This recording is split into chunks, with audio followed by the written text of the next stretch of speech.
Welcome back to Color of Life. Every hospital has its secrets, but few are spoken of as often as Room 7.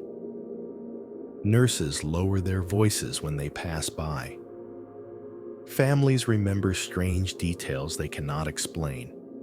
Lights that dim on their own, a clock that seems to stop at the same hour, and whispers of visions from patients on the edge of life and death. This is not just another hospital story. It is a place where faith collides with fear, where the thin line between this world and the next seems to open. And the question everyone keeps asking is, why Room 7? Why does it keep getting visited as if chosen for something greater? In this journey, we will uncover the testimonies, the mysteries, and the prophetic signs that point to a deeper truth about Judgment Day itself. Stay with me, because what you are about to hear may challenge what you believe about life, death, and the spaces in between. And let me ask you, if you walked past Room 7, would you dare to open the door? Comment yes or no below, and let's see how many of you would take that step. What begins as a simple hospital room soon unfolds into something far greater. Behind the sterile walls of Room 7 lie stories that science cannot explain. Moments of light, sudden silence, and voices that echo beyond life itself. This is where testimonies meet prophecy, and where we begin uncovering the signs that point to Judgment Day.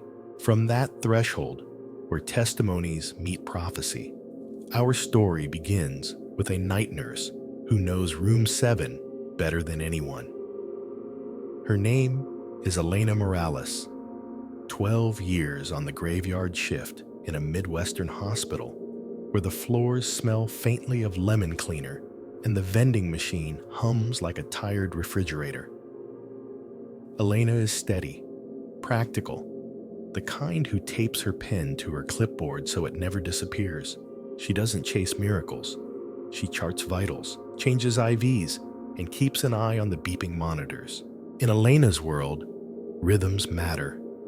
Coffee at 11:30, rounds at midnight, a quiet prayer at 2 a.m. for families she will never meet. She is respectful of faith, but allergic to superstition. And if a rumor flickers about Room 7, she files it under coincidence. Patients rotate, staff rotate, and the night keeps its pace. That is the safety of routine, the safe zone every caregiver secretly depends on. Room 7, though, refuses to be only a number. Elena notices small things first. The way the overhead light flutters when the door opens. The hush that gathers even when no one speaks. The analog clock by the sink that seems to hesitate at certain minutes as if catching its breath. Families ask for extra blankets, and without knowing why, keep the Bible on the tray table open to Psalms. Still, Elena keeps moving, counting pills, adjusting lines, listening for the steady whoosh of oxygen. If you asked her then about Judgment Day prophecy or near-death experiences, she would shrug and say, "I'm here to care, not to guess." But stories have a way of choosing their moment. Within hours, Room 7 will choose her, pulling her beyond routine, toward a threshold where science ends and meaning begins. Routine is a fragile thing. It takes only one breath that falters, one monitor that screams for order to collapse. For Elena, that moment came with Mr. Carter, a 73-year-old retired firefighter, admitted for what should have been a routine pneumonia case. He was steady during evening rounds, joking about how his grandkids would scold him for smoking cigars at Christmas. By midnight, though, something shifted. His oxygen dipped, his chest rose with effort, and the monitors in Room 7 began to sing a chorus of warning tones. At first, it looked like any clinical emergency. Nurses rushing in, doctors paging orders, hands moving with practiced precision. But in the swirl of activity, Elena felt something she had never sensed in all her years. A weight in the air, as if the room itself was holding its breath. The flickering light above the bed trembled in sync with the man's shallow gasps, and the wall clock stalled for nearly 30 seconds before jolting forward again.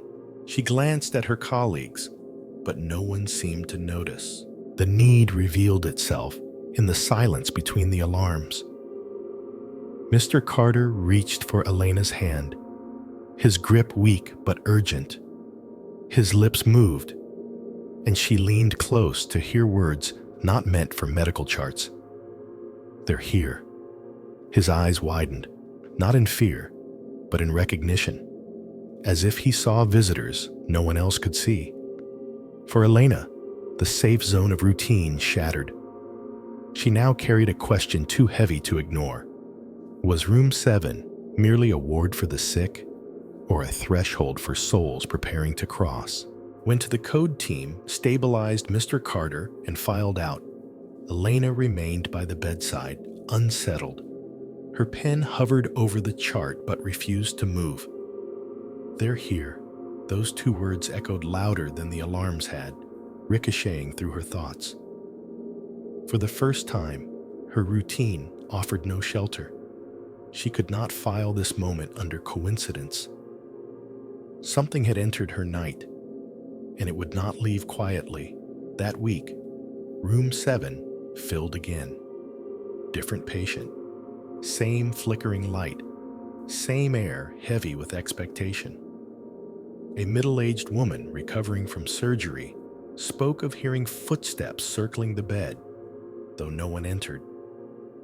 Another whispered about a man in white robes standing in the corner, silent but radiant. Elena noted these accounts silently, but each one nudged her further from skepticism. She began carrying a small notebook in her pocket, jotting down phrases, times, and impressions. It was a private rebellion against her old self, who clung to charts and vitals alone. Leaving the safe zone meant Elena stepped into a landscape she could neither measure nor explain. She started arriving early for her shift, lingering in the hallway outside Room 7 before clocking in. She slowed her steps, listening for whispers that weren't there, watching the second hand of the clock to see if it would stumble again. The sterile world of medicine was giving way to something stranger, something sacred, or haunted. She wasn't sure which. Yet one truth had rooted itself. Elena was no longer just a nurse documenting vitals. She had become a witness. And with that role came a new need, not to cure, but to understand. Elena's search did not begin with grand revelations. It began with quiet questions.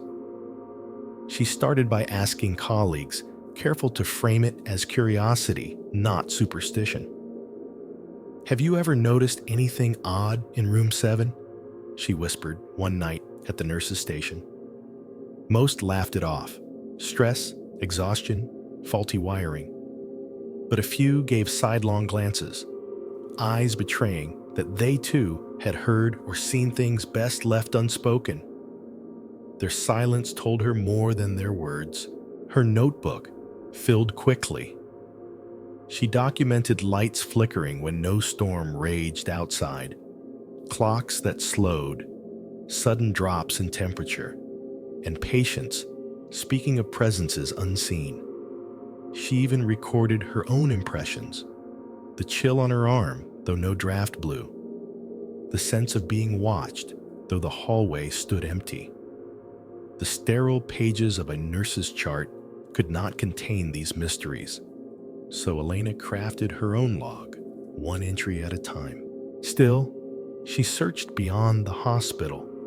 On her nights off, She read about near-death experiences, Judgment Day prophecies, and testimonies of souls who claimed glimpses of heaven or the other side.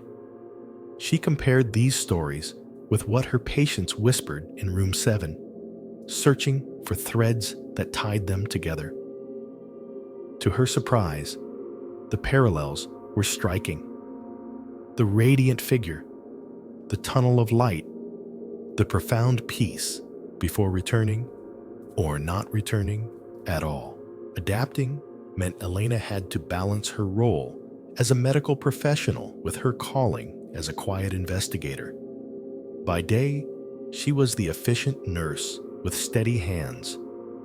By night, in room 7, she was something else, a listener standing at the edge of two worlds. Every whispered testimony she collected drew her deeper, until searching became more than curiosity. It became purpose. By now, Elena's notebook was no longer a handful of scribbles. It had become a map of mysteries. Every page echoed with testimonies that overlapped in ways science couldn't erase. Patterns emerged, and with them, a truth too sharp to ignore. Room 7 was not random. It was chosen. And here is where I want to pause and ask you, the listener, what do you believe?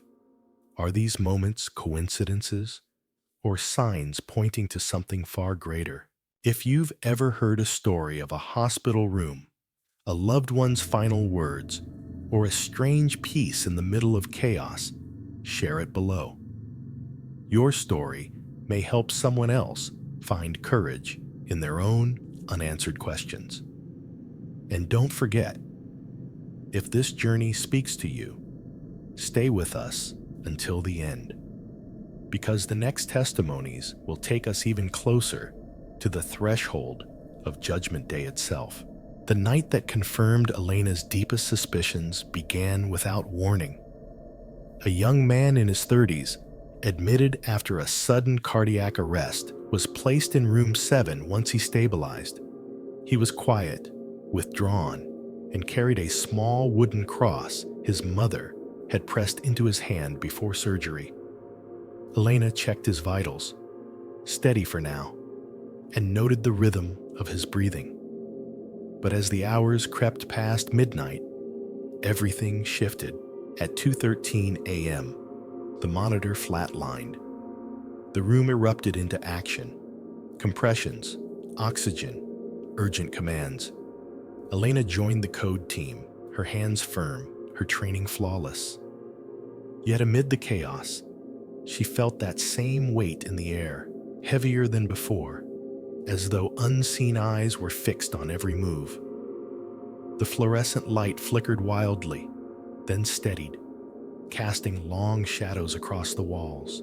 And just as the doctor called time of death, the young man gasped, a violent, miraculous breath that pulled him back from the edge. What followed froze the room. Before anyone could speak, he whispered, "I saw them. They were waiting at the door." His eyes locked on Elena's, filled with awe, not fear. Later, when stable, he described a radiant corridor, a presence in white, and a voice telling him it was not yet his time. Every detail matched stories Elena had gathered in her notebook. This was no coincidence. For the first time, Elena held living testimony that aligned with every whisper, every flicker, every stall of the clock in room 7. The search had delivered its first undeniable result, a revelation too precise to ignore. But with clarity came complication. If room 7 was chosen, then chosen for what? Truth rarely comes without a cost. For Elena, the price of believing in room 7 began with silence. She shared the young man's testimony at the nurse's station, expecting awe, maybe even relief that others had witnessed what she had been documenting. Instead, she met raised eyebrows, half smiles, and the dismissive wave of a hand. post-resuscitation delirium, one doctor muttered. The brain misfires when it's starved of oxygen. The words stung. Elena had devoted years to following protocols, to earning respect as a professional. Now her credibility seemed fragile, threatened by whispers that she was too tired, too impressionable, or worse, too religious.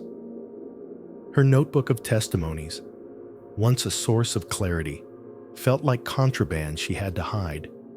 She stopped leaving it in her locker and carried it in her bag instead, tucked between spare scrubs and a rosary she hadn't touched in years, but the heavier price was internal. Each night, she walked past room 7. Her chest tightened. She wanted to believe the stories were sacred signs, yet fear pressed hard. What if she was losing her grip, confusing faith with hallucination? Her prayers grew restless, pleading not only for her patients, but for herself. To hold on to truth without breaking under doubt. The cost deepened when she overheard colleagues joking that she had gone ghost hunting. Isolation settled in. Still, she could not walk away. To witness is to carry a burden, and Elena knew the weight would only increase. If room 7 was indeed a chosen threshold, then perhaps being chosen as its witness meant learning that truth demands sacrifice. It was a stormy night when Elena finally faced room 7 head on. The hospital hummed with tension. Power flickers, phones ringing off the hook, emergency calls stacking faster than beds could open. Amid the chaos, room 7 stood waiting. Its door closed, its window reflecting lightning from the dark sky outside. Inside lay Mrs. Henderson, an elderly woman admitted with heart failure, frail and fading. Elena hesitated at the doorway, her notebook clutched tight against her chest. This was no longer about curiosity. This was confrontation between what she feared and what she had begun to believe. She stepped inside, and the air thickened instantly, pressing against her skin. The fluorescent bulb overhead buzzed, dimmed, then steadied, as if acknowledging her presence. Mrs. Henderson's eyes opened, clouded but sharp. She whispered, "You see them too, don't you?"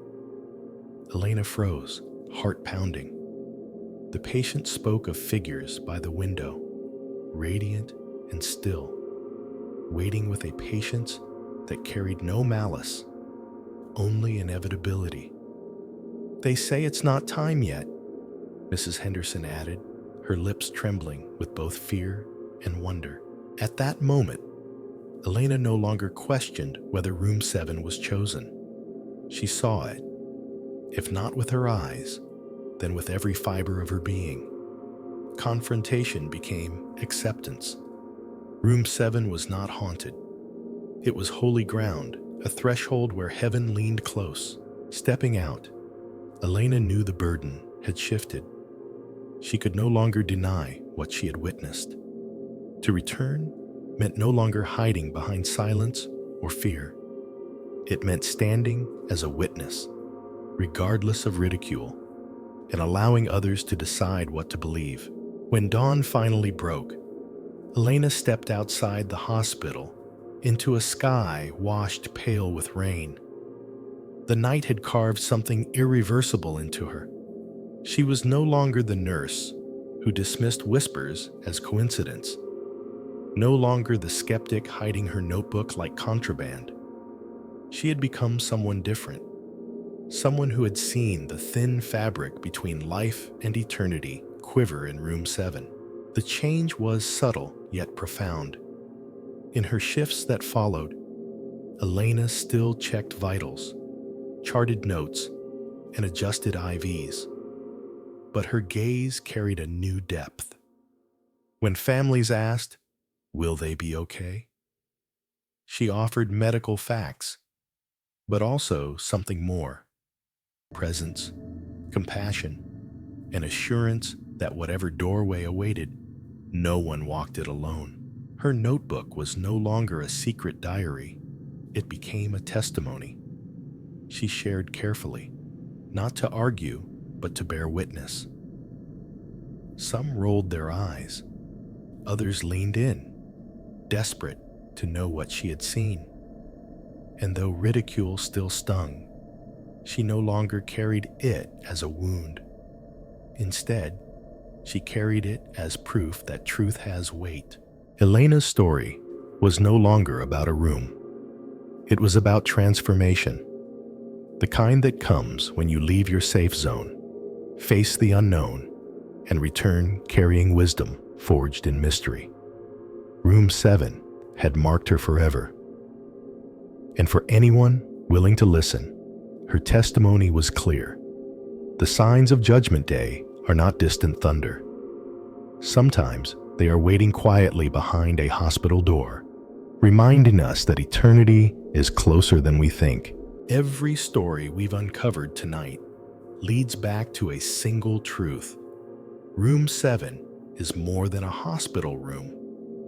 It is a threshold where testimonies converge, where nurses whisper, where lights flicker, where patients return with visions that mirror prophecy. And while science may search for answers in wiring, oxygen levels, or brain activity, the weight of witness cannot be erased. Too many voices have spoken. Too many hearts have been marked for this to be dismissed as chance. For Elena, and for every soul who has stepped into that room, the encounter was not about fear, but about awakening. An awakening to the fragile line between life and eternity. An awakening to the possibility that Judgment Day is not only a far-off event, but something that brushes close in the quiet hours of our lives. Perhaps Room 7 is not unique. It may only be a mirror of what we all will face. The moment when heaven bends low and the unseen becomes undeniable. So what does this mean for you? Maybe it's a reminder to live with intention, to treat every breath as sacred, to prepare your soul as though eternity could open its door at any moment. Maybe it is a call to faith, to reflection, to courage in the face of the unknown. And now, I want to hear from you. If you had the chance to step into Room 7, knowing its history, would you walk through that door? Comment below with your answer, not just yes or no, but what you believe would meet you there. Your words may inspire someone else searching for hope in their darkest night. Stay connected with us here at Color of Life. Share this video with someone who needs a reminder that life is fleeting, but faith is eternal. And if you've been touched by these testimonies, subscribe so you won't miss the journeys still to come.